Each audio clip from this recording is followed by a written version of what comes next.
What is going on, all you beautiful and sexy people? This is Manufactured Opinion here, bringing you my first video of my Lords of the Fallen playthrough slash guide slash walkthrough, whatever you want to call it, write that down.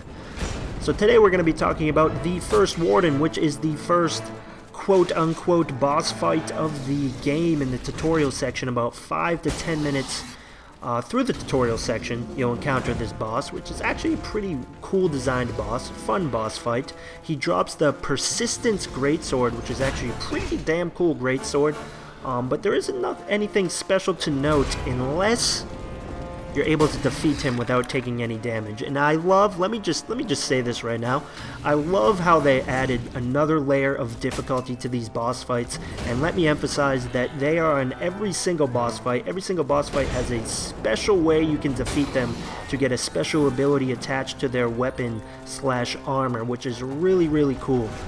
So in this particular boss fight, the first Warden, sexily named if I might add, the Persistence Greatsword, if you're able to defeat the first Warden without taking any damage, you'll actually get the Persistence Greatsword with the special ability of sending a tremor attack. And if you have seen already, if you were paying attention, like right there. Normally if you take damage and end up defeating the first Warden, you will not get the Greatsword with that tremor attack he just threw down. If you happen to defeat him without taking damage, you'll get the Greatsword with that attack he just threw out, and the whole animation and everything, and it is super, super useful for the next section of the game after this boss fight, and for the second boss fight actually. It's extremely useful if you're surrounded by enemies. The backstab is super overpowered, like I'm talking one-shot backstabs.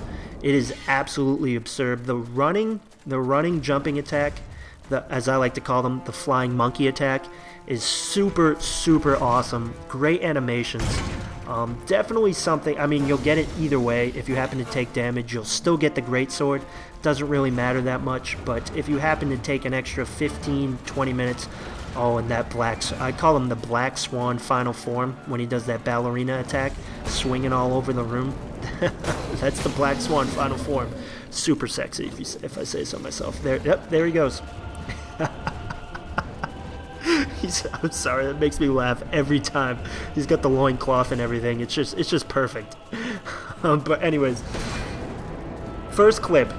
This is the first time I fought him. I didn't take any damage. I got the Persistence Greatsword. Now, something to take note of is you'll see that it's sort of a gold sexy color.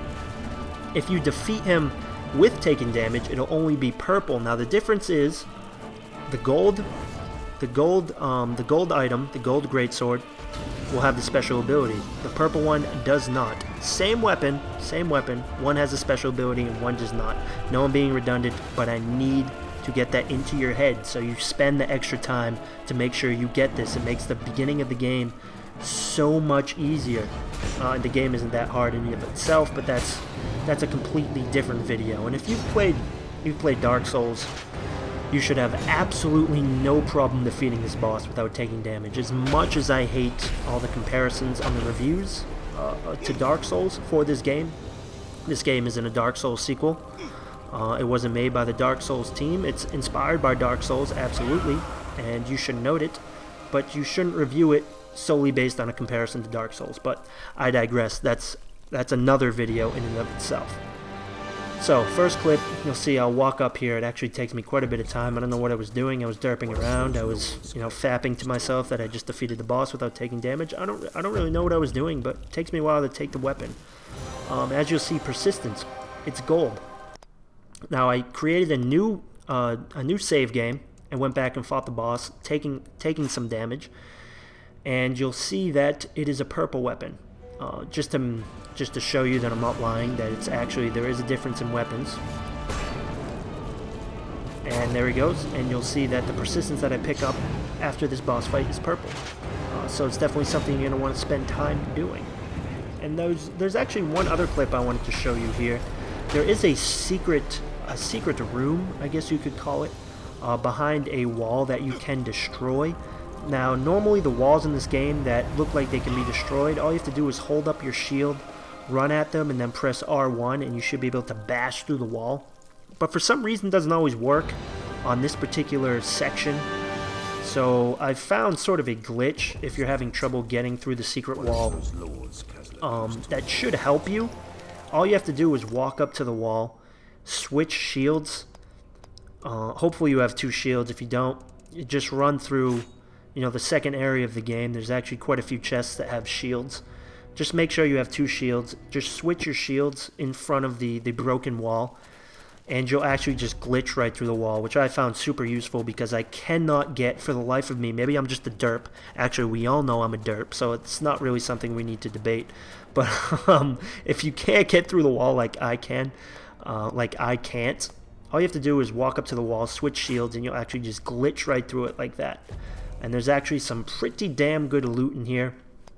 There is a particular section where you have to roll under a gate and step on a platform that opens a door.